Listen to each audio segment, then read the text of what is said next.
ikaw pala sa Turkey. So, hindi ka na sa ente. So, panibago na yan. Galing din sa Victor Hugo. Isa sa mga terms of endearment ni Turkey. Ano yan eh? Magkano kayo ni Christine? Pag-jowa kayo? Hindi naman. Bossing siya. Bossing. Akala ko yung dalawang bagets yung bossing. Little bossing siya. Pero ang bossing ko talaga ay si Prince. Tatrabaho ko sa kanya. Keeper, up-down. So, walang love. Walang love. Siguro, bandang dulo. Okay. Siguro sa part 2. So, may pinag-usapan ng part 2. Yung open-ended kasi yung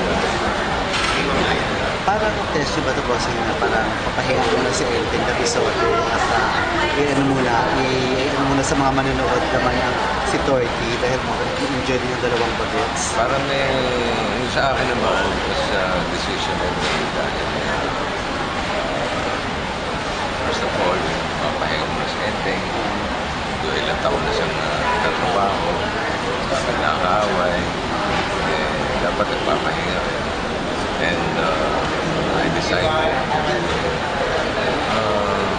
drama comedy, yung magaan na pang-pamilya pa rin, mga bata pa rin. Walang more family. Kasi storya ng relationships yung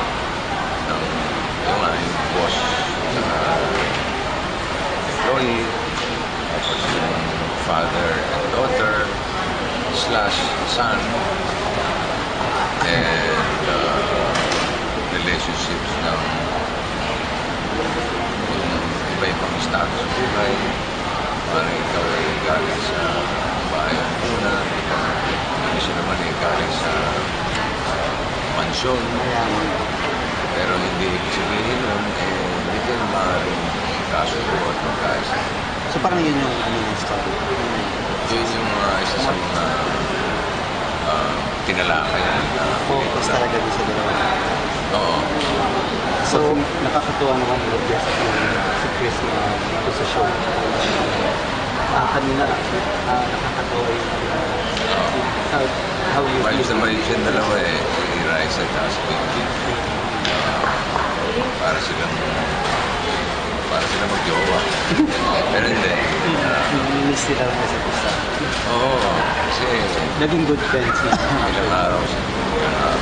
Shooting. Kasama. Ikuhan. Parang sa pelikula, gano'n din. Una, medyo hindi sila magkasundo. Dahil nga magkaiba sila ng pananaw sa buhay. Pero umiral yung pagiging pagkakaibigan, naging magkaibigan sila. Kaya kahit sa tuloy na buhay, una medyo nahihiya sa isa't isa. Si Raisa kahit gano'n mahihain conservative pa. Nakuha pa maging conservative. Si Bimbi naman, gano'n din, mahihain. Pero halfway through the shoot, wala na. Kaya sila hanggang sa matapos.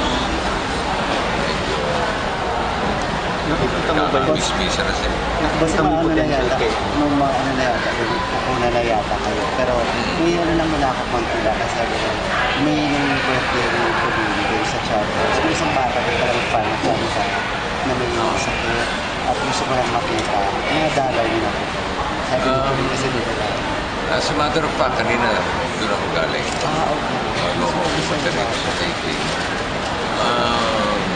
Dinala namin siya ng PSP kasi gusto niya makapaglaro ng PSP. The boy has leukemia and hininto na yun. Anong feeling na nakita masaya yung bata? Mixed emotions